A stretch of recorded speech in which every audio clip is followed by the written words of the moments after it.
In this video, I'm going to address a question that came from one of you guys, my viewers, and that's to talk a little bit more about feeding frozen or partially frozen foods. Let's get started.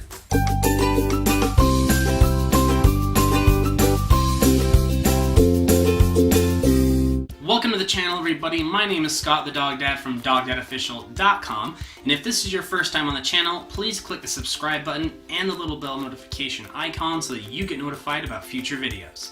And really quickly in the comments section below, tell me, do you feed frozen or partially frozen foods? If so, why? Again, a viewer asked me about this in a previous video in the comments section, asking me to talk a little bit more about feeding frozen or partially frozen foods, and I said I'd make a video about it. So let's talk about the 3 reasons, in my opinion, why people feed frozen or partially frozen foods. Number 1, and probably the most common reason, and that is to slow down dogs. What I mean by this is that there are some dogs out there that are what we call gulpers, where they just try to get food down their gullet as fast as they can. They don't try to process or chew, if you want to call it that. They just try to get it down their throat as fast as they possibly can.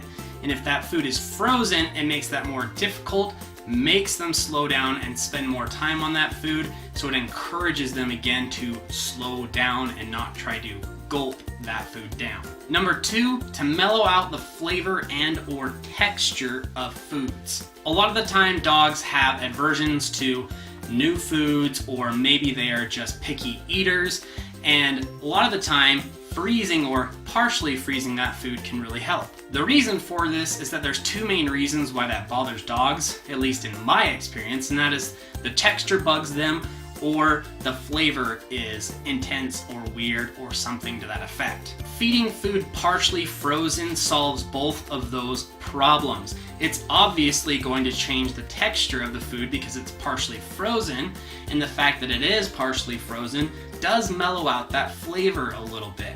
So when you feed that food that's bothering your dog or that your dog is having aversions to, then it mellows out the flavor, changes the texture, and hopefully encourages that dog to eat that food that's giving it problems. Number 3, which is really not super common, but people do it for this specific reason.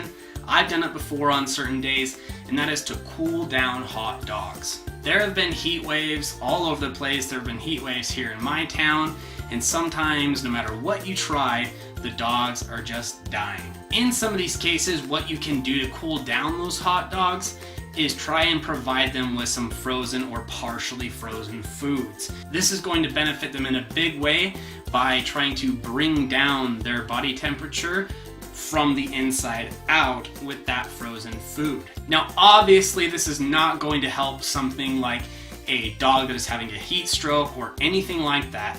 If you think that your dog is having a heat stroke or any other heat-related issue like that, get to the vet. Don't try and feed them frozen food to solve that problem. Get them to the vet. This is more just about providing some level of comfort. The dog is hot. The cold food will help cool them down, both physically and from the inside out, so it helps them feel a little bit more comfortable in those hot times. But it is not a solution to something like a heat stroke. Same as you and me. When it's hot out, we want a popsicle or an ice cream cone. We don't want a hot bowl of soup. And I want to wrap this up with one other question that gets commonly asked about this, and that's whether or not it's safe. Yes, feeding partially frozen foods is absolutely safe. If you feed something that is absolutely rock solid hard, then of course you're getting into some riskier areas of things like tooth chips and tooth breaks. But feeding partially frozen foods is absolutely no problem.